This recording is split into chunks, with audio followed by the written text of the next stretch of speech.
Welcome to Softly Curious. This is a quiet documentary about cars not as objects of speed or power, but as ideas that slowly took shape over time. As the night settles in, we begin far before engines, before roads, before the word automobile existed, at the moment when movement itself started to change. For most of human history, movement was inseparable from living bodies.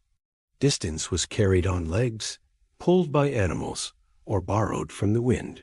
Travel was not simply a matter of going somewhere else, but of negotiating time, endurance, and limitation. A journey was shaped as much by fatigue as by geography. The world did not feel small, not because maps were incomplete, but because motion itself had boundaries that could not easily be crossed. Yet even in these early conditions, the desire to move without tiring never fully disappeared. Long before machines could replace muscle, people imagined systems that could extend it. Water wheels turned patiently beside rivers, converting flow into rotation. Windmills transformed invisible air into predictable motion. These were not vehicles, but they carried an important idea. Movement could be generated, stored, and redirected without a living body at its center. This realization changed how motion was understood. It suggested that force could exist independently, that energy could be shaped into something repeatable and reliable. Once motion could be sustained without rest, the question naturally followed whether it could also be guided, transported, and applied elsewhere. The earliest answers were not about travel. They were about labor.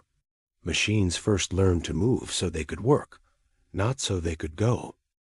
The Industrial Revolution did not arrive suddenly, but when it did arrive, it brought with it a new relationship between humans and motion. Steam engines began to appear in factories, mines, and pumping stations. They were large, loud, and inefficient by modern standards, but they offered something unprecedented: continuous power. A steam engine did not slow down because it was tired. It did not complain. It converted heat into motion again and again, as long as fuel and water were available. This continuity mattered more than speed. Early steam engines were not fast. Many were barely efficient. But they were dependable in a way that animals and people could never be. For the first time, movement became something that could be scheduled. Power could be planned. Motion could be counted on. This shift quietly reshaped how engineers thought about machines. The goal was not elegance or velocity, but endurance. As steam technology improved, its role expanded. Engines became slightly smaller, slightly more controllable. Pressure could be regulated. Pistons could be synchronized. Gears could redirect force sideways instead of forward. Each improvement brought motion closer to something that could be guided, rather than merely unleashed. Still, the idea of a self-moving vehicle remained distant. Roads were narrow, uneven, and designed for hooves, not wheels driven by engines. They curved around terrain instead of cutting through it. They absorbed impact poorly. A machine heavy enough to carry its own power source struggled to move on surfaces built for animals that adjusted instinctively to the ground beneath them. This mismatch is important. Early movement machines did not reshape the world around them. They were forced to adapt to it. Long before roads would change to accommodate vehicles, vehicles were designed to survive roads that did not expect them. This imbalance shaped early experimentation. Engineers were not trying to make fast machines. They were trying to make machines that would not break.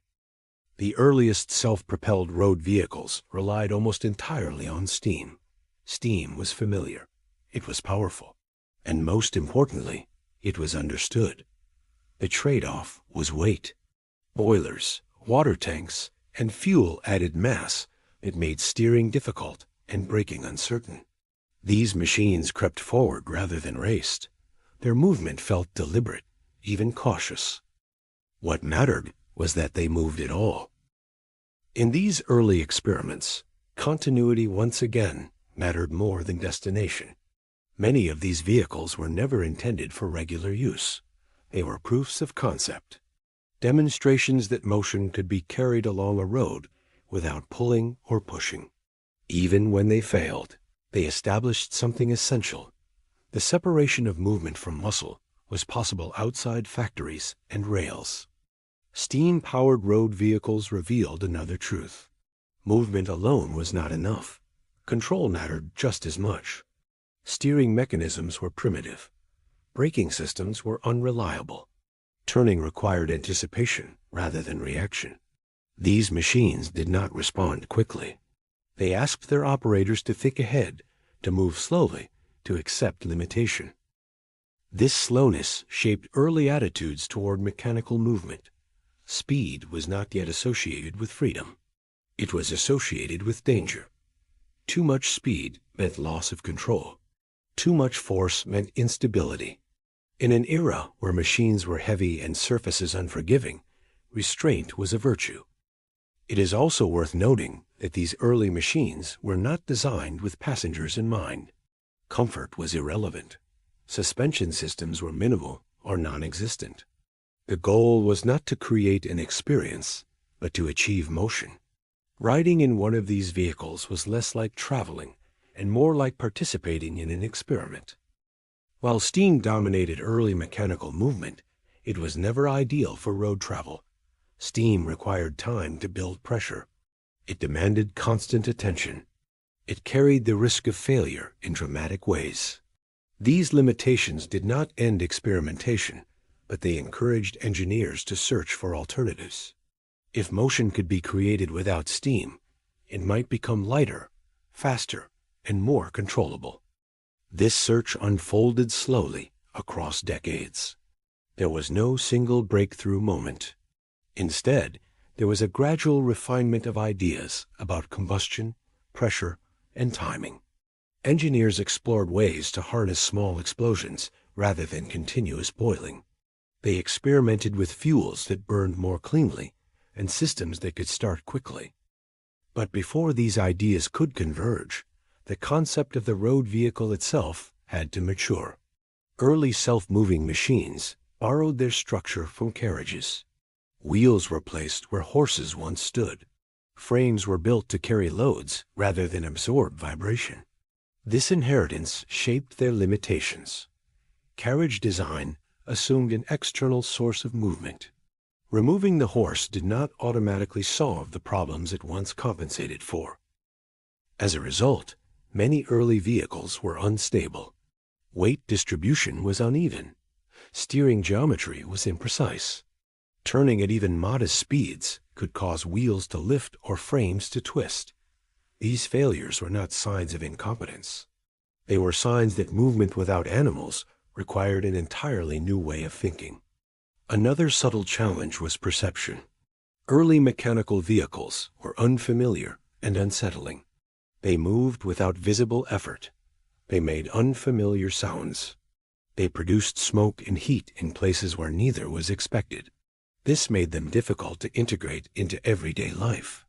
Movement that did not rely on living beings challenged social as well as technical norms. In many regions, mechanical road vehicles were restricted or discouraged. Laws limited their speed. In some cases, people were required to walk ahead of them to warn others of their approach. These rules reflected caution rather than hostility. The world was not yet ready for machines that moved on their own. Despite these barriers, experimentation continued. Workshops refined components. Gears became more precise. Bearings reduced friction. Valves improved control over pressure and timing. None of these developments were aimed specifically at creating cars. They were aimed at mastering motion itself. This distinction matters. The automobile did not emerge because someone decided to invent it. It emerged because multiple strands of mechanical understanding gradually aligned. Only once motion could be generated, controlled, sustained, and guided with reasonable reliability did the idea of a practical self-moving vehicle begin to make sense. During this period, the concept of efficiency began to shift. Early machines valued raw power, Later, designs valued predictability. Engineers learned that a slower, more controllable system often outperformed a faster but unstable one. This lesson would echo throughout the history of vehicles, long after speed became a selling point. Another quiet development was the relationship between machines and maintenance. Early engines required constant attention. They demanded adjustments, lubrication, and monitoring. This made them unsuitable for widespread use. Movement could not become everyday until machines learned to operate quietly in the background. The idea of background motion is easy to overlook. Today, movement is assumed. We expect machines to work without supervision. In the 18th and early 19th centuries, this expectation did not exist. A machine that moved on its own was something to watch closely, not something to trust. As the decades passed, the mechanics of movement slowly grew more refined. Materials improved, metal casting became more precise, and tolerances tightened in ways that reduced friction and softened the strain between moving parts. Heat was managed more carefully, not eliminated, but controlled well enough to prevent failure. Together, these changes transformed mechanical motion from something dramatic and unstable into something quieter and more predictable, less of a spectacle and more of a process that could repeat without drawing attention to itself.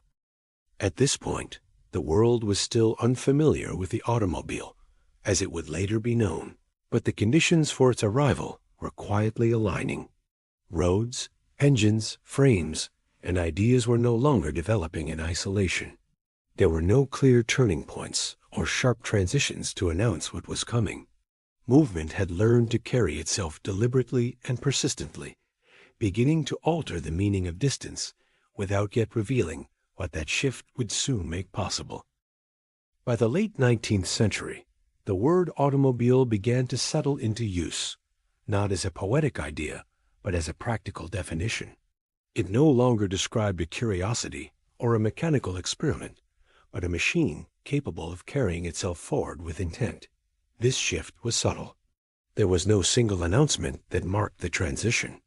Instead, the meaning of the word changed because the machines themselves changed. They became coherent enough to be named. The importance of this moment lies not in speed or appearance, but in arrangement. 4 wheels placed deliberately beneath a frame created balance rather than novelty. Stability replaced improvisation.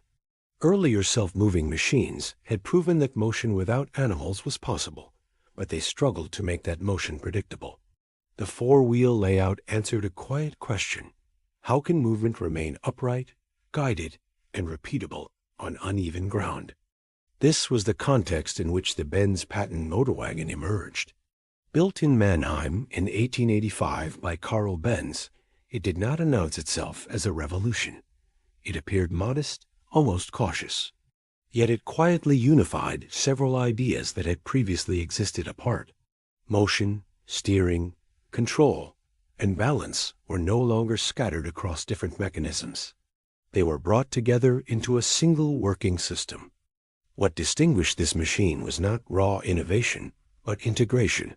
Steering was no longer an afterthought borrowed from carriages. Throttle control allowed speed to be adjusted deliberately rather than endured. Braking, though simple, was designed to respond to the machine itself rather than the instincts of an animal. For the first time, direction, acceleration, and stopping belonged to the same mechanical language.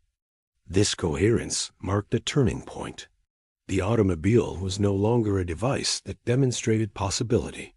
It became a machine that suggested continuity. It could be started, guided, slowed, and stopped with intention. Its movement did not rely on spectacle or strength, but on coordination. In this sense, the automobile crossed an invisible threshold, moving from experiment to usability without announcing the change. This transition did not erase earlier attempts. In fact, it rested on them. Decades earlier, Nicholas Joseph Cugnot had already placed the idea of a self-moving road vehicle into physical form. His steam-powered machines were heavy and impractical, but they proved that a vehicle could move itself along a road without rails. What they lacked in refinement, they offered in conceptual clarity. Cognaut's work demonstrated that the problem was not imagination, but control. Steam could generate force, but it resisted subtlety. Weight overwhelmed steering. Power arrived unevenly. These limitations did not invalidate the idea of the automobile. They clarified what it still needed. The lesson was not that self-movement failed, but that it required a different source of energy and a lighter touch. That lighter touch had been developing elsewhere, shaped by earlier advances in understanding heat and pressure. James Watt did not design automobiles, but his refinement of the steam engine reshaped how engineers thought about efficiency, regulation, and continuity. By introducing control where brute force once dominated, he changed the expectations placed on machines. Motion was no longer just about output. It was about management. This shift in thinking mattered deeply. Even as internal combustion began to replace steam for road vehicles, the underlying principle remained. A successful automobile would not be the one that moved the most, but the one that moved consistently. Watt's legacy lived on not in fuel choice, but in the expectation that machines should behave predictably, quietly, and under command. For a brief period at the end of the 19th century, the automobile existed in an in-between state. It was no longer a curiosity assembled for demonstration, yet it had not fully settled into a stable identity. Machines were appearing more frequently on roads, but no shared understanding yet existed of what an automobile should be. Shapes varied widely. Control systems differed from one builder to another. Even the purpose of the machine was still being negotiated. What united this period was not consistency, but convergence. At the center of this convergence stood the internal combustion engine. Compared to steam, it was smaller, lighter, and more responsive. It did not require long preparation before use, nor did it demand constant monitoring of pressure and water. This difference reshaped expectations immediately. A machine that could be started quickly could be used more spontaneously. Movement no longer felt like an event that had to be planned hours in advance. It became something closer to an extension of intention. This shift in power source had consequences beyond mechanics. Because the engine was lighter, the overall structure of the automobile could change. Frames no longer needed to support massive boilers. Weight distribution improved. Vehicles became easier to balance and slightly easier to steer. These were incremental improvements, but together they allowed automobiles to behave less like mobile engines and more like vehicles designed for roads. During this period, steering systems began to standardize. Early automobiles had experimented with levers, tillers, and carriage-style controls. None of these solutions felt entirely natural once speeds increased. The circular steering wheel gradually emerged, not because it was fashionable, but because it allowed continuous, proportional control. Turning became smoother. Corrections became intuitive. Direction could be adjusted without interrupting motion. Standardization did not happen overnight. Different manufacturers experimented independently, often unaware of one another's solutions. Yet similar problems led to similar answers. By the early years of the 20th century, the steering wheel had become a recognizable feature rather than an optional experiment. The automobile was beginning to develop a shared physical language. Engines during this era remained exposed. Protective covers were minimal or non-existent. Heat, vibration, and sound were unavoidable companions. The mechanical process of motion was not hidden from the driver or from the surrounding environment. Pistons could be heard working. Fuel combustion announced itself with sharp, irregular noise. The automobile did not glide. It asserted its presence. Despite these limitations, automobiles of this period were rarely designed for necessity. They were expensive to build and difficult to maintain. Fuel distribution was inconsistent. Repair required specialized knowledge. As a result, ownership was limited primarily to the wealthy and to those fascinated by mechanical experimentation. The automobile functioned as a symbol of access rather than practicality. This exclusivity influenced design priorities. Builders were less concerned with ease of use and more focused on demonstrating capability. Speed, reliability, and novelty mattered more than comfort. The automobile was a statement, not a solution. It represented technological progress rather than everyday transportation. Within this environment, one figure played a significant role in shaping how automobiles would be understood. Gottlieb Daimler approached the internal combustion engine not as an industrial tool, but as a source of mobility. His work emphasized compactness and adaptability. Engines were designed to fit into vehicles rather than dominate them. Daimler's approach encouraged a different relationship between engine and frame. Instead of building a vehicle around a power source, the power source became one component within a larger system. This perspective allowed automobiles to become more flexible in form. It opened the possibility for variation without abandoning coherence. As internal combustion engines became more reliable, manufacturers began to define what an automobile was by what it could consistently do. It could move forward under its own power. It could be guided deliberately. It could operate without external infrastructure beyond a passable road. These criteria were informal, but they mattered. They separated automobiles from experiments and from machines that required special conditions. Technical definition emerged through repetition. When similar solutions appeared independently across regions, they gained legitimacy. When steering wheels, gasoline engines, and multi-wheel frames reappeared again and again, they stopped feeling optional. They became expected. The automobile began to feel recognizable even when individual designs differed. This recognition did not eliminate variation. Vehicles of the early 20th century still differed widely in size, layout, and purpose. Some emphasized speed. Others prioritized endurance. Yet beneath these differences, a common structure was taking hold. The automobile was no longer defined by novelty, but by arrangement. Noise remained a defining characteristic. Engines were not insulated. Exhaust systems were rudimentary. Sound traveled freely through metal frames. This had social consequences. Automobiles announced their arrival long before they appeared. Streets adapted slowly. Pedestrians learned to listen as much as to look. Comfort, meanwhile, advanced cautiously. Spring systems improved marginally. Seats became slightly more accommodating. But the primary goal remained function rather than experience. The idea that an automobile should feel pleasant to use had not yet taken root. Movement itself was still impressive enough. Ownership during this period often involved participation. Drivers were expected to understand their machines. Adjustments were frequent. Breakdowns were common. Operating an automobile required mechanical awareness. This requirement reinforced exclusivity. Those without technical knowledge or access to support were effectively excluded. Yet this involvement also deepened attachment. Early owners did not simply use automobiles. They interacted with them.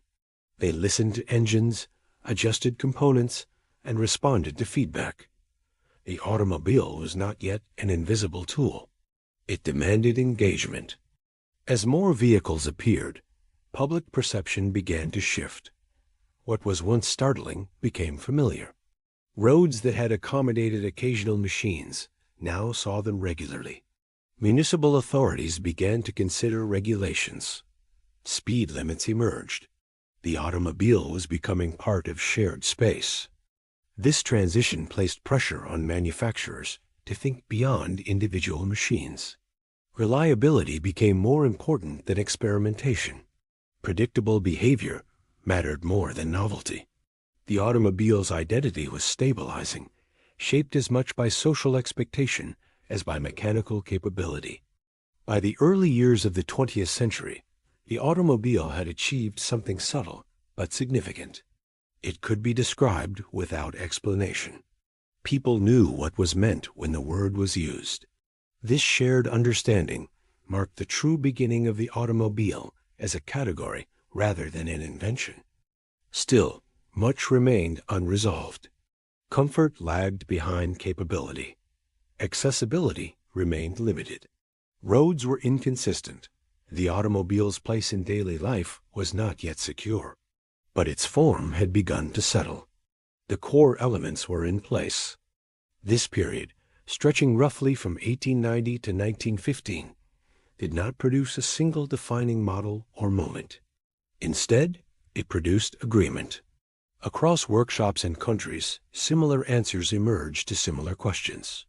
The automobile took shape not through declaration, but through accumulation. It was now clear what an automobile was expected to be. It moved under its own power, guided by a steering wheel, driven by a gasoline engine, and balanced on multiple wheels. It was loud, demanding, and expensive. It was still a privilege. But it was no longer ambiguous. With this identity forming, the automobile stood on the threshold of transformation. The question was no longer whether it could exist, but whether it could expand beyond its narrow audience. The answer to that question would not come from redefining the automobile, but from rethinking how it was made and who it was made for. As the automobile's form became more defined, a new idea quietly entered the conversation. Movement no longer needed to prove that it was possible. It now began to ask how fast it could be. Speed, which had once been treated with caution, slowly shifted from risk to objective. This was not an immediate transformation, but a gradual change in intent. Builders started to design machines not just to move reliably, but to move faster than before. Early speed records emerged in this atmosphere of experimentation. They were not organized competitions in the modern sense, but loosely documented attempts to push machines beyond familiar limits. Roads were inconsistent, surfaces unpredictable, and measurements imprecise. Yet the desire to go faster persisted. Speed became a way to test mechanical confidence, a measure of how far control could be stretched without breaking. This pursuit quickly revealed a fundamental problem. Automobiles were advancing faster than the environments they moved through. Tires were narrow, fragile, and poorly matched to uneven roads. Surfaces designed for walking and animal traffic offered little grip or consistency. At higher speeds, small imperfections became significant threats. Vehicles vibrated violently. Steering demanded constant correction. Control was never assumed. Driving under these conditions was not a passive experience. It was physical. Arms resisted steering forces. Bodies absorbed shock. Attention could not relax. Speed did not create ease. It created strain. To drive fast was to wrestle with the machine and the road simultaneously. Fatigue arrived quickly, not from distance, but from effort. This shift is clearly seen in the emergence of the Mercedes 35 HP. Introduced at the beginning of the 20th century, it departed from carriage-like forms and adopted proportions that prioritized balance at speed. Its longer frame, wider track, and lower profile created a new visual logic. The automobile no longer looked like a modified carriage. It looked purposeful. The importance of this change extended beyond performance. By redefining proportions, the machine redefined expectations. Speed was no longer an accidental outcome. It was something the automobile could be shaped around. Stability at higher velocities became a design goal rather than a fortunate coincidence. The vehicle began to suggest that speed could be controlled, not merely survived. Still, the road remained a limiting factor. No matter how refined the machine became, it could not escape the reality of its surface. Dust, stones, ruts, and weather continued to impose resistance. Speed remained an achievement rather than a convenience. Every faster run underscored how much adaptation was still required, not just from machines, but from the world they moved through. By the end of this period, speed had secured a place within the automobile's identity. It was no longer the central purpose, but it was no longer avoided. The automobile had learned that moving faster was possible, even if it demanded effort. This realization did not resolve the tension between machine and road. It simply made that tension impossible to ignore as the story moved forward. The early 20th century marked a decisive shift in the life of the automobile. What had once been rare, expensive, and mechanically demanding began to move towards something more ordinary. This change did not come from a single invention or a sudden cultural decision. It emerged from a new way of thinking about production itself. The automobile was no longer approached as an object to be perfected one by one, but as a system that could be repeated, copied, and distributed at scale. At the heart of this transformation was industrial production. Factories reorganized themselves not around individual craftsmen, but around processes. Work was divided into smaller, repeatable actions. Parts were produced to fit together predictably rather than adjusted by hand. This approach reduced variation and increased speed, but more importantly, it changed what an automobile represented. It was no longer an exceptional machine. It was becoming a standardized product. Standardization reshaped every aspect of the car.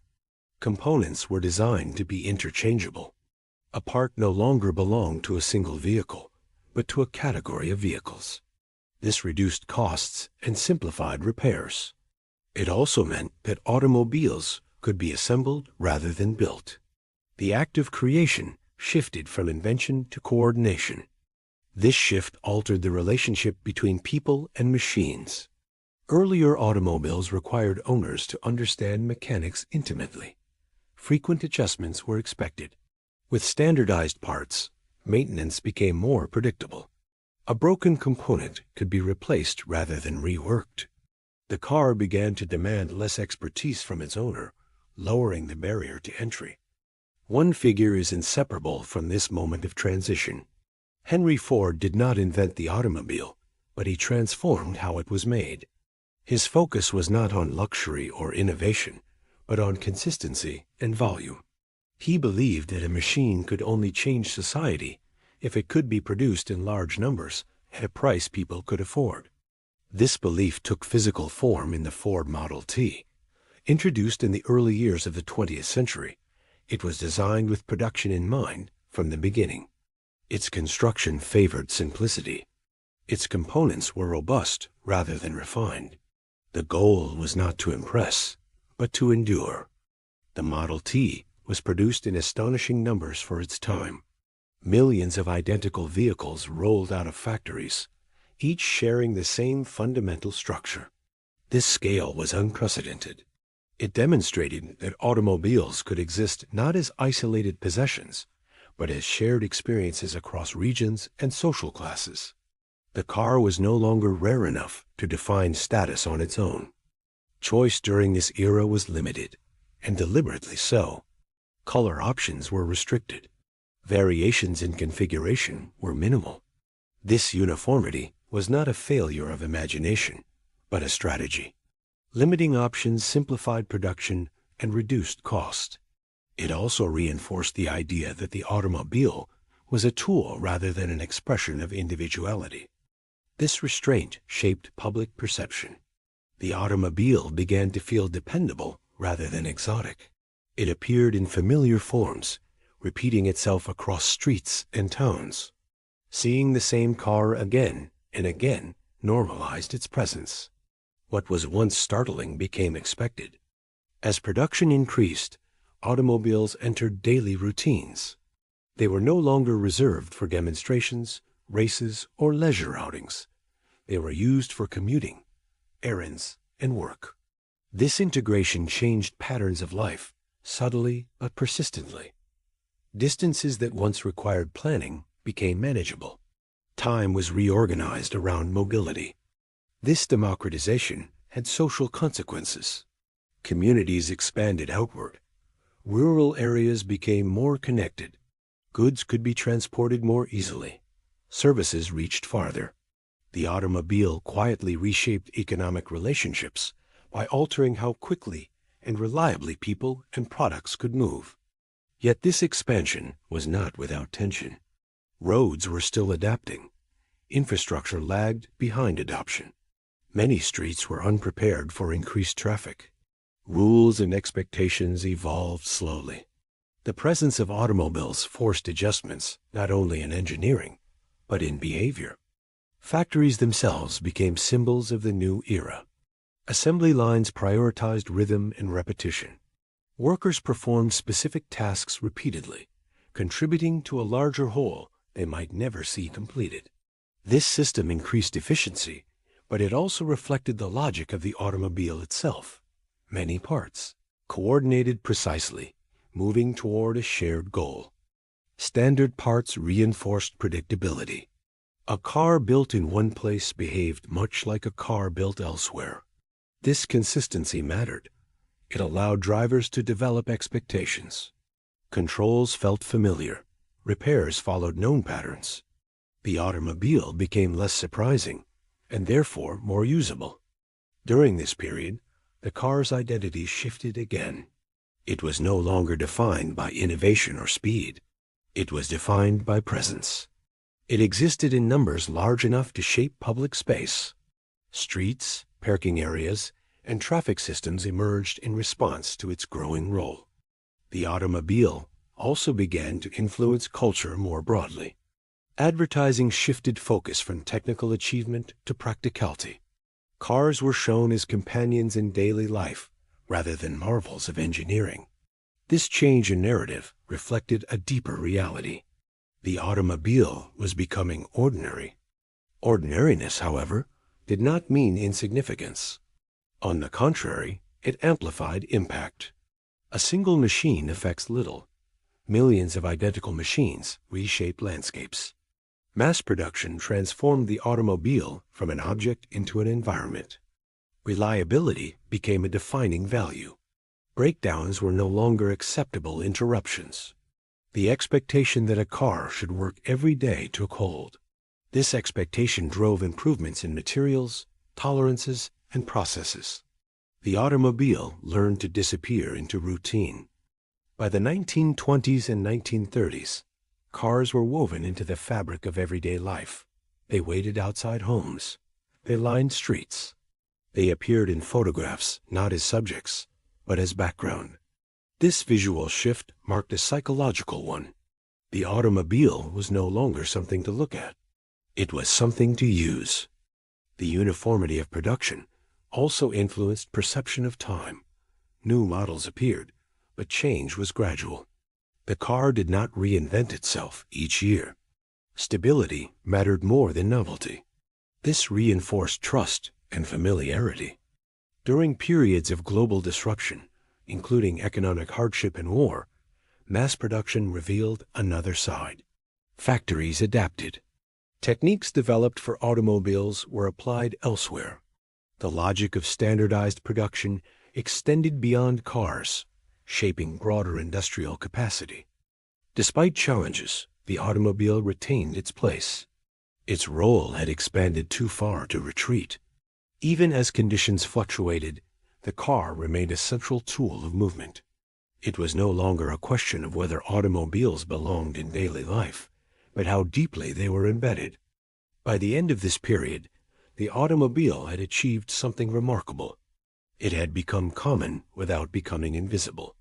It shaped decisions quietly. It influenced routines without demanding attention. Its presence was assumed. This assumption marked the true success of mass production. The automobile no longer needed justification. It did not need to prove itself. It simply existed, available, repeatable, and ready. Movement had been democratized not through ideology, but through process. Cars were no longer for a few. They were for many. And in becoming ordinary, they quietly changed what ordinary life could include. Production at scale brought a new kind of problem. Once automobiles could be built by the millions, the challenge was no longer mechanical possibility, but coordination. Factories had learned how to assemble cars efficiently, Yet efficiency alone was not enough. Producing many identical machines required planning that extended beyond the factory floor. Decisions about design, timing, and variation began to matter as much as engines and steel. As production volumes increased, the limits of a single model approach became visible. Uniformity had enabled affordability, but it also imposed rigidity. When every car was the same, there was little room to respond to different needs, tastes, or economic conditions. What had once been a strength gradually revealed itself as a constraint. The automobile was now common enough that people began to notice differences and to want them. This shift required a different way of thinking about mass production. Instead of asking how to make one car efficiently, manufacturers began to ask how to manage many cars within the same system. The factory became less about repetition alone and more about organization. Production schedules, supply chains, and model planning emerged as central concerns. The automobile was turning into a managed product rather than a singular output. A key figure in this transition was Alfred P. Sloan, who approached the automobile not as a fixed object, but as a flexible offering. His insight was that standardization and variety did not need to be opposites. A shared industrial backbone could support different models, appearances, and price levels without abandoning efficiency. This idea reframed how scale could work. Under this approach, General Motors developed a system where multiple vehicles could coexist within a single production philosophy. Parts could be shared. Platforms could be reused. Differences were introduced deliberately rather than accidentally. The automobile became something that could be planned across years, not just assembled day by day. This planning extended beyond engineering. It reached into marketing, pricing, and consumer expectation. Cars were no longer just machines that existed once completed. They were positioned within a broader structure, one that considered who might buy them and why. The automobile was becoming a designed experience, even if comfort and luxury were still limited. At the same time, earlier production leaders adapted. The introduction of the Ford Model A reflected a recognition that mass production could evolve without abandoning its foundations. It retained the efficiencies of standardized manufacturing while allowing for updates and refinement. Change no longer meant starting over. It meant adjusting within a stable system. This evolution altered how cars related to time. Models were no longer expected to last unchanged indefinitely. Updates became part of the rhythm of production. This did not create rapid novelty, but it introduced the idea that automobiles could improve incrementally while remaining familiar. Stability and progress began to coexist. For drivers, this shift was subtle but meaningful. Cars still demanded attention and care, but they began to feel less final. Ownership no longer meant committing to a single unchanging design. It meant participating in a moving system, one that anticipated revision and replacement. The automobile's role in daily life continued to deepen. Standardization, in this new sense, was not about sameness. It was about control. It allowed manufacturers to predict outcomes, manage risk, and respond to demand. The automobile became less dependent on individual brilliance and more reliant on structured decision-making. Scale was no longer an achievement. It was a condition to be managed. By the late 1930s and early 1940s, this approach had reshaped the industry. Mass production had matured into mass organization. Cars were no longer just built in large numbers. They were planned, adjusted, and positioned within a system designed to endure. The automobile had become not only a machine for movement, but a product of strategy, ready to carry mass mobility into the decades ahead. The years following the Second World War introduced a quieter revolution in the life of the automobile. The machines themselves did not change overnight, but the expectations placed upon them did. For the first time, large numbers of people began to view cars not simply as tools for movement, but as spaces they would inhabit daily. The automobile was no longer judged only by whether it worked, but by how it felt to use, to sit in, and to live with over time. This shift was closely tied to broader social conditions. In many parts of the world, especially in industrialized countries, the post-war period brought economic recovery and a renewed focus on domestic life. Homes expanded outward. Suburbs grew. Daily routines stretched across greater distances. The automobile became the connective tissue between private life and the outside world. As a result, the interior of the car began to matter as much as its ability to move. Suspension systems were among the first areas to reflect this change. Earlier automobiles transmitted much of the road directly into the body of the vehicle. Every imperfection was felt. After the war, engineers began to prioritize isolation. Springs softened. Shock absorbers improved. The goal shifted from maintaining constant contact at all costs to filtering the road itself. Movement became smoother, less demanding. Travel no longer required endurance in the same way. This softening altered the experience of time inside a car. Journeys felt longer not because they were physically harder, but because they allowed attention to wander. With fewer jolts and less vibration, the interior became a place where conversation could continue uninterrupted, where silence could settle comfortably. The car began to support presence rather than merely motion. Alongside smoother suspension came wider bodies and longer wheelbases. Cars grew not just in size, but in intention. Interiors expanded, seats widened, legroom increased. The automobile began to accommodate bodies rather than contain them. This expansion reflected changing priorities. Space was no longer wasted volume. It was a feature, a sign that the car could serve as an extension of the home. Materials inside the vehicle changed as well.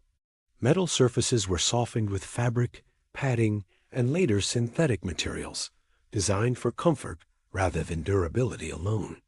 Touch points were considered carefully. Steering wheels became easier to grip. Controls were positioned with the driver's reach in mind.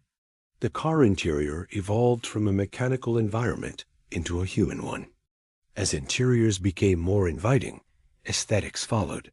Design took on a new role. Cars were no longer shaped solely by engineering constraints. Lines, curves, and proportions were chosen to communicate mood and identity. The exterior of a car began to signal who it was for and how it wished to be perceived. Design became a language. This language varied widely across regions and markets. Some vehicles emphasized elegance and abundance, using long forms and decorative elements to express prosperity. Others embraced restraint, simplicity, and approachability. What mattered was not uniformity, but distinction. The automobile was becoming a personal object, even when produced in large numbers. In this environment, certain models came to represent broader cultural attitudes. The Cadillac Eldorado embodied a vision of comfort and confidence. It was large, expressive, and unapologetic. Its design prioritized smoothness, quietness, and visual presence. Inside, the experience was meant to feel effortless. The road was something to be absorbed, not confronted. Vehicles like this framed the automobile as a reward. Driving was not just a necessity, but a pleasure. Controls responded gently. Interiors insulated occupants from noise and discomfort. The car offered a sense of control without strain. This approach reflected a belief that technology should reduce effort and enhance ease. At the opposite end of the spectrum, another philosophy was taking shape. The Volkswagen Beetle presented a different kind of identity. Compact, simple, and unmistakable in form, it rejected excess without rejecting character. Its design was not about luxury, but about approachability. It offered familiarity rather than spectacle. The Beetle's interior was modest but purposeful. Space was used efficiently. Controls were straightforward. The car did not try to disappear into comfort, nor did it demand attention. It simply functioned, reliably and consistently. Its character emerged not from ornamentation, but from coherence. Everything belonged. Together, these contrasting approaches illustrate how the automobile gained personality during this period. Cars were no longer judged against a single standard. They were allowed to differ in tone, intention, and presence. Design was no longer a secondary consideration. It became central to how a car was understood. This emphasis on character extended beyond individual models. Manufacturers began to cultivate recognizable identities. Shapes, proportions, and design cues repeated across lineups. A car could be identified by its silhouette alone. This visual continuity helped establish trust and familiarity. People learned to associate certain forms with certain experiences. Inside the car, layout began to reflect these identities as well. Some interiors emphasized relaxation, with soft surfaces and minimal distractions. Others favored engagement, placing controls prominently and keeping the driver more involved. Even before performance became a dominant theme, the way a car felt inside communicated its purpose. The growing importance of comfort also influenced how cars were used. Longer drives became more common. Road trips entered popular imagination. The automobile was no longer just a means to an end, but part of the experience itself. The journey gained value alongside the destination. This change affected daily life subtly but profoundly. People were willing to travel farther for work or leisure because the effort felt manageable. Time spent in the car no longer felt lost. It became a buffer between spaces, a transitional environment where one could prepare or unwind. As cars took on this role, their interiors became places of routine. Personal objects appeared. Radios filled the space with sound. Storage compartments accommodated the small necessities of daily life. The automobile began to carry traces of its occupants, further reinforcing its identity as a lived-in space.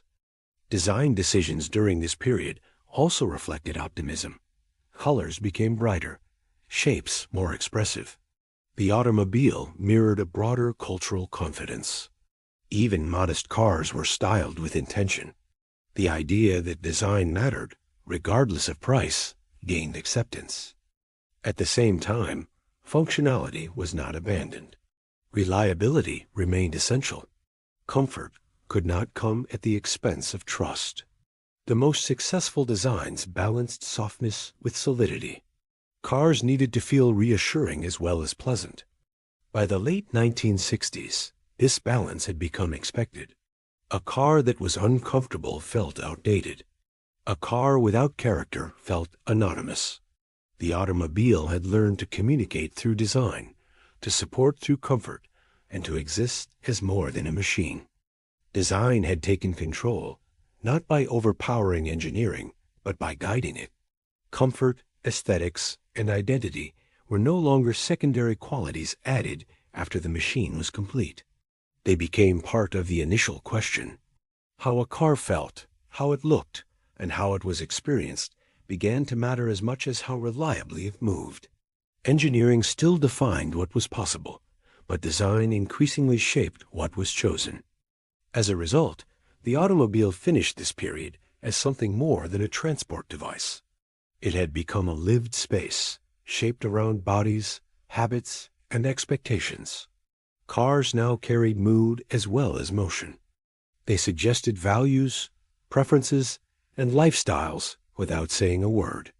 And as comfort and design settled into the center of the automotive experience, another shift was already forming quietly in the background.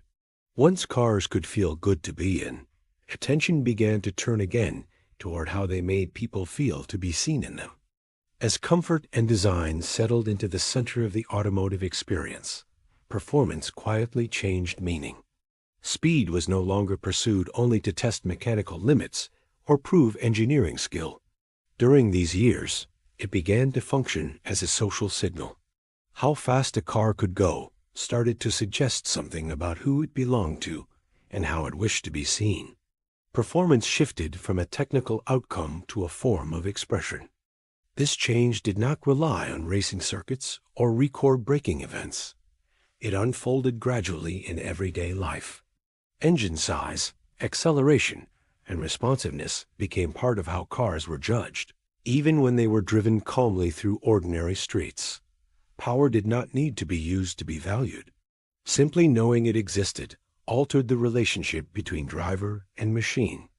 Manufacturers adapted to this new attention by bringing performance closer to the surface. Horsepower figures appeared more prominently in descriptions. Engine layouts became talking points rather than hidden details. Acceleration times entered public awareness. These numbers were rarely necessary in daily driving, but they carried meaning. They implied confidence, capability, and control. Sound grew increasingly important during this time. Engines were no longer just functional components buried beneath metal. They became audible signatures. A deeper tone suggested strength and authority. A sharper, higher note hinted at precision and refinement. Cars announced themselves not only visually, but acoustically, shaping impressions before they were fully seen. Within this atmosphere, certain brands came to embody speed as identity rather than utility. Ferrari did not position its cars as practical solutions. Its vehicles translated racing heritage into everyday visibility. Ownership signaled alignment with competition, mastery, and performance culture, even when the car was driven gently. At the same time, performance was not confined to exclusivity. Vehicles like the Ford Mustang carried speed into broader social reach. Power was offered in familiar, approachable forms. Performance became aspirational rather than distant. The idea of speed moved from elite spaces into neighborhoods, workplaces, and daily routines. This accessibility reshaped social interaction around cars. Comparisons shifted.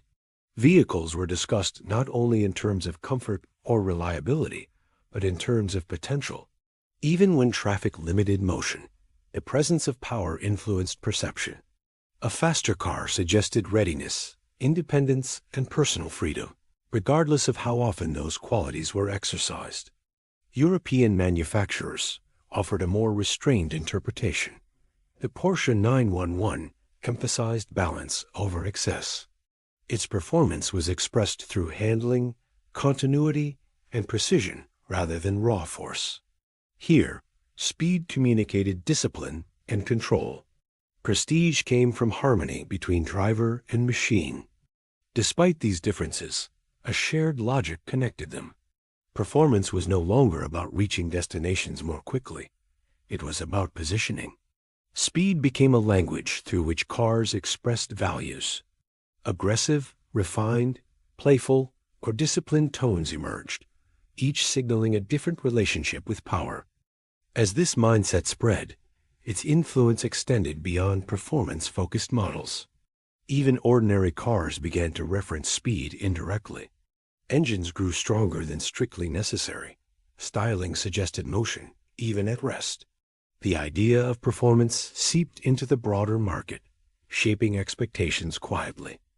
This diffusion did not turn every car into a fast car, but it changed what people quietly expected from one. Speed no longer needed to announce itself through extreme design or aggressive use. Acceleration, responsiveness, and power became qualities assumed to be present, even when rarely called upon. Drivers began to sense performance not through action, but through potential, through the feeling that the machine could respond decisively if asked. As this expectation settled in, performance stopped behaving like a special occasion. It no longer needed explanation or justification. Cars did not have to prove themselves on open roads or in dramatic moments. Instead, power rested in the background, shaping confidence and perception without demanding attention. The idea of speed became woven into everyday driving, subtle but persistent. Over time, speed completed its transformation into a form of prestige. It lived not in constant motion, but in proportions, sound, reputation, and restraint. The automobile expressed status not only through luxury or size, but through the quiet assurance of capability held in reserve, suggesting strength without needing to display it.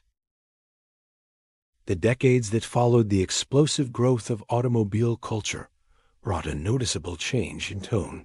Cars were no longer new, rare, or unquestioned. By the 1970s, they were everywhere, and that ubiquity made their consequences impossible to ignore. Roads were crowded, speeds were higher, and accidents were no longer isolated events.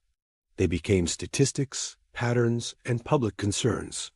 The automobile had proven its usefulness. Now it faced scrutiny. This shift toward awareness was accelerated by crisis. The oil shocks of the 1970s disrupted assumptions about endless growth and effortless mobility. Fuel suddenly mattered. Efficiency became a topic of conversation. But alongside questions of consumption came a deeper realization. The cost of mobility was not only economic, it was human. Injuries and fatalities were no longer accepted as unavoidable side effects of progress. The search for safety began to take shape as a central concern rather than a secondary consideration. Early automobiles had treated protection as incidental. The vehicle was expected to survive. The people inside it were expected to endure. As speeds increased through the mid-20th century, this logic began to fail. Bodies were fragile. Metal was not forgiving. Awareness grew slowly, but it grew decisively. The automobile needed to protect its occupants, not just move them. One of the first steps in this direction was the normalization of the seatbelt. What had once been optional or resisted became standard. The idea was simple, but its implications were profound. Instead of allowing the body to collide freely with the interior, restraint systems acknowledged physics directly. Sudden deceleration could not be avoided, but its effects could be managed. Over time, wearing a seatbelt shifted from an inconvenience to an expectation, reshaping driving habits across generations. As restraint systems became more common, attention turned to preventing loss of control before a collision occurred. Braking systems evolved beyond purely mechanical solutions. Anti-lock braking systems introduced a new idea that computers could assist drivers in moments where human reaction alone was insufficient. ABS did not shorten stopping distances in every situation, but it preserved steering control under stress. This changed how accidents unfolded. Some crashes were avoided entirely. Others became less severe. Airbags added another layer. Rather than replacing seatbelts, they complemented them. The interior of the car was no longer static. It could respond dynamically in a fraction of a second. Inflating cushions absorbed energy that would otherwise be transferred directly to the body. Safety was no longer passive. It had become responsive. These developments were accompanied by a shift in how automobiles were tested and evaluated. Crashes were no longer rare events studied only after they happened. They were recreated deliberately under controlled conditions. Vehicles were driven into barriers, rolled, and deformed on purpose. This was not spectacle. It was analysis. The goal was to understand how structures failed and how those failures affected people inside. Out of this approach emerged standardized crash testing. Organizations such as National Highway Traffic Safety Administration began to define measurable safety criteria. Later, programs like Euro NCAP introduced comparative ratings that consumers could understand. Safety moved from engineering departments into public awareness. Cars were no longer judged only by style or power, but by how well they protected life. Within this environment, some manufacturers made a deliberate choice to define themselves through safety rather than performance or luxury. Volvo became closely associated with this approach. Instead of treating safety features as selling points among many, the brand placed them at the center of its identity. Structural integrity, restraint systems, and occupant protection shaped design decisions from the beginning, rather than being added later. Volvo's influence extended beyond its own vehicles. By proving that safety could coexist with usability and comfort, it helped change industry expectations. Features that were once exceptional gradually became standard across markets. Reinforced passenger compartments, crumple zones designed to absorb energy, and side impact protection began to appear widely. Safety innovations spread quietly, not through competition, but through adoption. The idea of limits also gained importance during this time. Cars became faster and more capable, but not without consequence. Electronic systems began to monitor behavior, intervening when conditions exceeded safe boundaries. Traction control and stability systems acknowledged that drivers were not infallible. The automobile began to participate actively in preserving control rather than merely responding to commands. This collaboration between human and machine marked a significant philosophical shift. Earlier, cars obeyed. Later, cars assisted. Safety was no longer framed as something the driver managed alone. It became a shared responsibility between person and system. This change altered expectations subtly, but permanently. Public conversation around accidents evolved as well. Crashes were no longer framed solely as personal failures. Road design, vehicle engineering, and systemic factors entered discussion. Safety became collective. Improvements in one area reinforced progress in others. Better cars encouraged better regulations. Better regulations encouraged better design. By the 1990s, safety features had become inseparable from the definition of a modern car. Protection was no longer presented as an optional upgrade or a special feature. It was expected. Consumers assumed that a vehicle would be designed with their survival in mind, not as a promise, but as a baseline. A car that ignored this expectation felt incomplete, even careless. This expectation reshaped how automobiles were discussed and evaluated. Speed and power did not disappear from conversation, but they lost their isolation. Performance began to be framed alongside control. Capability was no longer admired on its own. It needed context. How a car behaved under stress started to matter as much as how it performed under ideal conditions. At the same time, the presence of safety systems changed driver awareness. Knowing that a car could assist in emergencies subtly altered behavior. Confidence increased, but so did responsibility.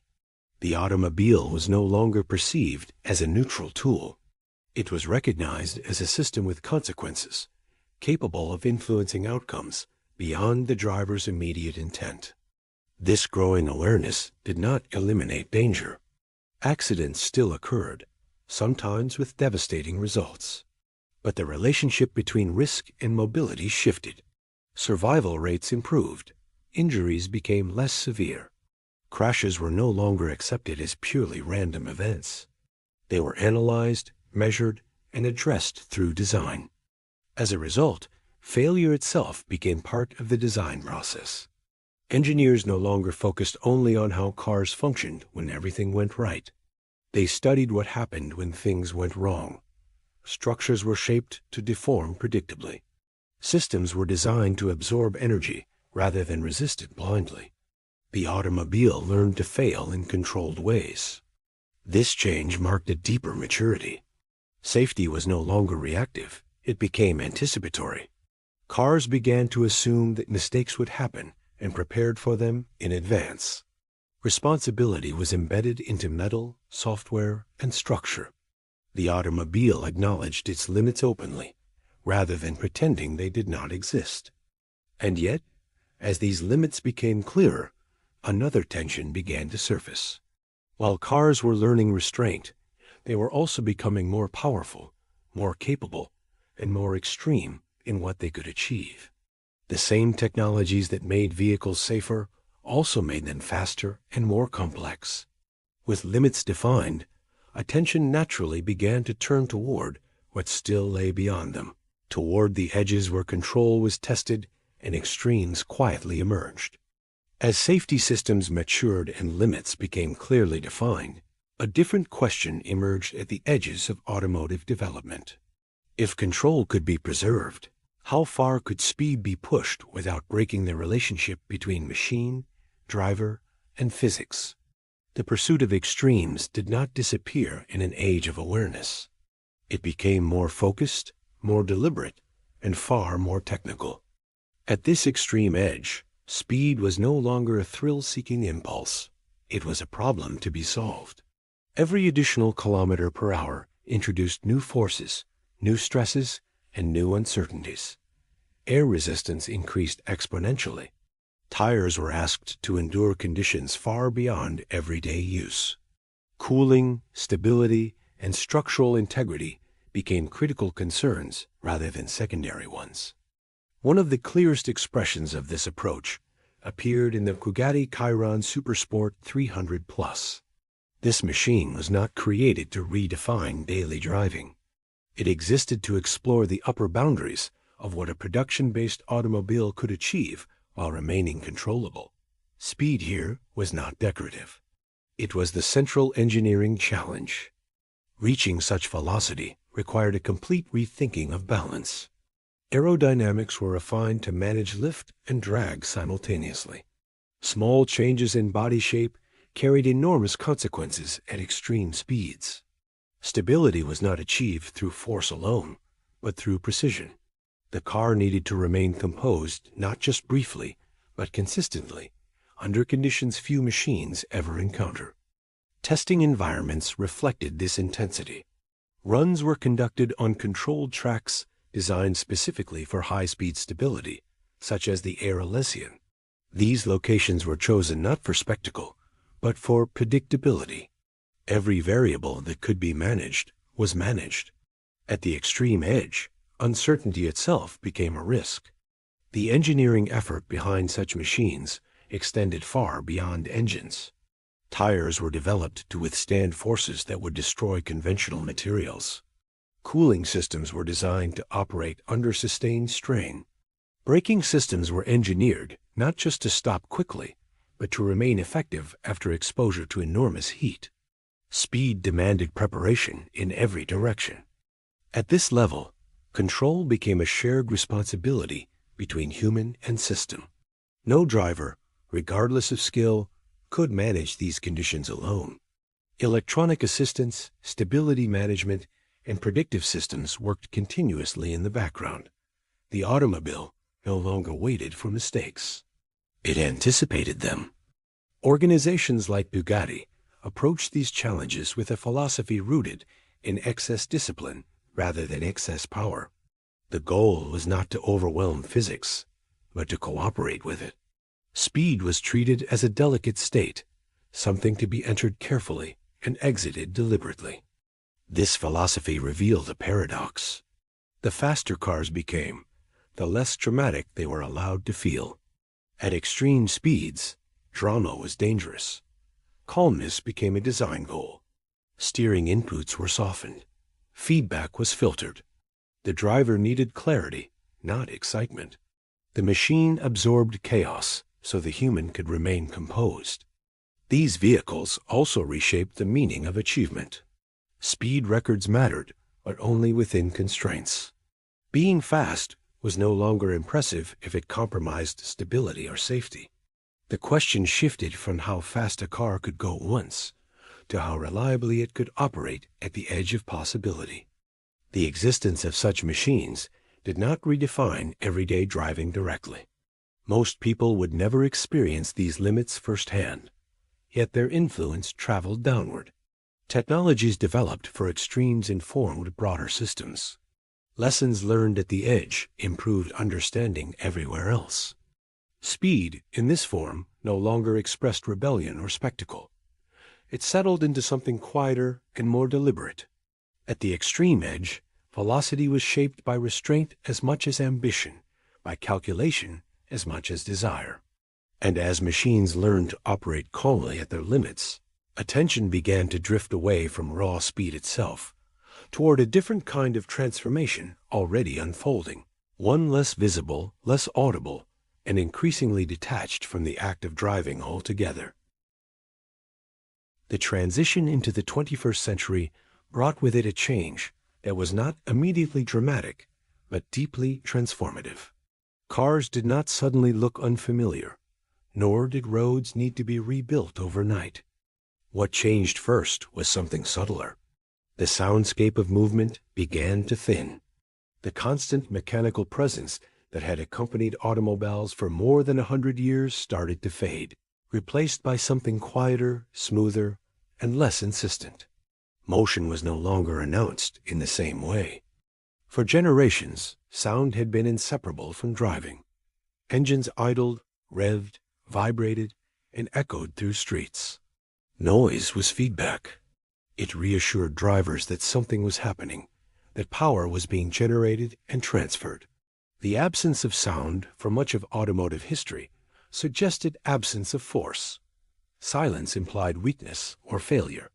That assumption began to dissolve as electric propulsion moved from experiment to everyday reality. Electric motors did not arrive as a novelty.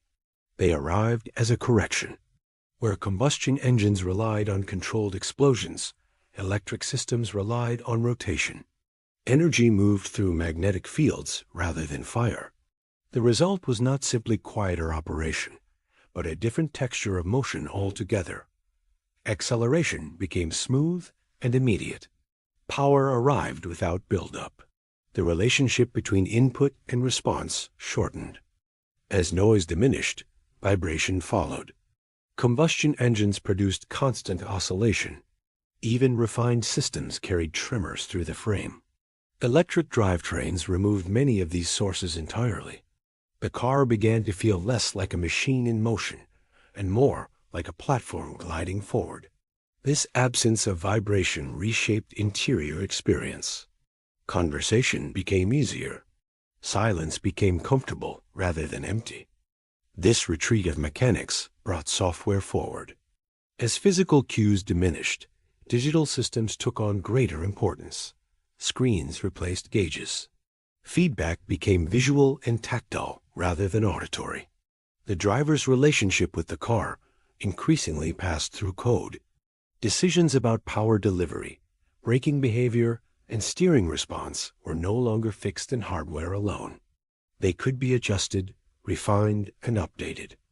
In this context, Tesla played a central role, not because it invented electric propulsion, but because it normalized it. Tesla presented silence not as a compromise, but as an upgrade. Speed arrived without sound. Performance existed without spectacle. Updates arrived through software rather than tools. The car became something that could change while remaining still. This emphasis on software reshaped expectations across the industry. A car was no longer finished when it left the factory. It could improve, adapt, or shift character over time. Range, acceleration profiles, and interface behavior could be modified remotely. Ownership became less static. The automobile started to resemble a digital product as much as a mechanical one. Luxury manufacturers interpreted this silence differently. For them, quietness had long been associated with refinement. Electric propulsion allowed that association to be extended further. Vehicles like the Mercedes-Benz EQS treated silence as an architectural quality. Noise reduction was not merely a byproduct of the drivetrain. It was an intentional atmosphere. Performance-oriented brands approached the transition with more caution. Sound had long been part of their identity. Removing it risked losing emotional connection. Some chose to replace it artificially. Others chose to reframe engagement entirely. BMW, for example, explored how electric power could deliver responsiveness and balance without relying on engine noise. The emphasis shifted toward steering feel, chassis behavior, and precision. This reframing suggested a broader change. Engagement no longer depended on volume. It depended on clarity. Drivers began to value how a car reacted rather than how it sounded. Electric propulsion made this possible by removing layers of mechanical delay. The car became more transparent in its behavior, even as its systems grew more complex beneath the surface. Electric silence also changed how cars interacted with cities. Streets sounded different. Traffic noise softened. The constant background roar of movement eased, especially at lower speeds. This raised new questions. Pedestrians relied on sound for awareness. Regulations emerged to reintroduce artificial noise at low speeds, not for performance, but for safety. Silence, once rare, now required management. At the same time, electric vehicles moved beyond niche adoption. What began as an alternative became an option. What became an option began to feel normal. Nissan, through models like the Leaf, helped push electric driving into everyday life. Quiet motion was no longer a luxury or an experiment. It was accessible. This accessibility mattered. It demonstrated that electric silence was not limited to premium segments or technological enthusiasts. It could exist in ordinary routines. Commuting, errands, and short trips no longer required noise.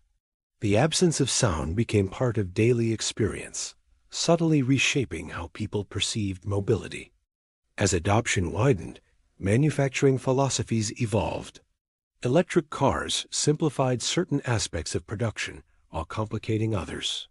Fewer moving parts reduced mechanical complexity. Battery management introduced new layers of control. Companies that approached the vehicle as a unified system gained advantage. BYD exemplified this integration by combining battery development, software, and manufacturing within a single ecosystem. This integration reinforced the idea that the car was becoming less mechanical and more systemic. Performance depended not only on motors, but on algorithms. Range depended not only on battery size, but on energy management. Driving behavior became something that could be tuned digitally, adapting to conditions, preferences, and updates. As software gained influence, the definition of driving subtly shifted. The act of controlling the car remained, but the car increasingly participated in decision-making. Regenerative braking adjusted energy flow. Traction systems optimized grip continuously. Navigation systems influenced speed and route. The driver was no longer alone in shaping motion. Silence played a role in this transition. Without engine noise demanding attention, mental space opened. Driving became calmer, sometimes even abstract. The absence of auditory feedback changed awareness. Some drivers missed the reassurance of sound. Others welcomed the reduction in stimulation. Silence allowed focus to move elsewhere. This shift affected emotional attachment. For some, the bond with cars weakened as sensory drama diminished. For others, it deepened through reliability and ease. Electric cars asked to be trusted rather than listened to. They did not perform for attention. They simply moved. The broader implication was cultural. Cars had long been symbols of power, independence, and identity. Electric silence softened those symbols. Power became less visible. Independence felt quieter. Identity shifted toward values like efficiency, responsibility, and calm. The automobile's role in self-expression did not disappear, but it changed tone. Infrastructure adapted in parallel. Charging replaced refueling. Time was reintroduced into mobility in a new way. Waiting became part of the experience again, but differently. Charging was slower, but quieter. The rhythm of travel changed. Stops felt less urgent, more deliberate. As this rhythm settled, expectations adjusted. Electric cars were no longer judged by how closely they resembled combustion vehicles. They were judged on their own terms. Range, software reliability, charging behavior, and silence became central criteria. The absence of noise was no longer surprising. It was assumed. By the early decades of the century, the automobile had crossed another threshold. It no longer needed to announce itself to be recognized. It could exist without asserting presence. Movement became discreet. The car blended into environments rather than dominating them. Yet this silence was not emptiness. It carried meaning. It suggested control, efficiency, and restraint.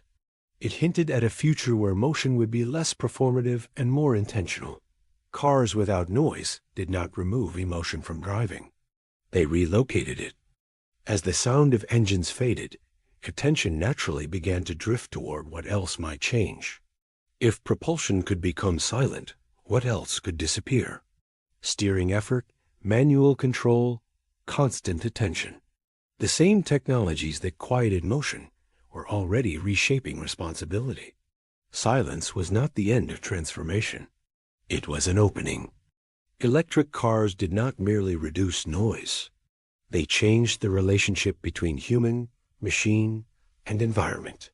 In doing so, they prepared the ground for a future where driving itself might feel very different, not louder or faster, but more distant, more assisted, and more abstract than ever before.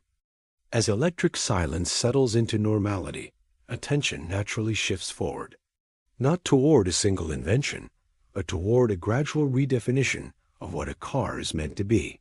The future of automobiles is unlikely to arrive as a sudden break from the present.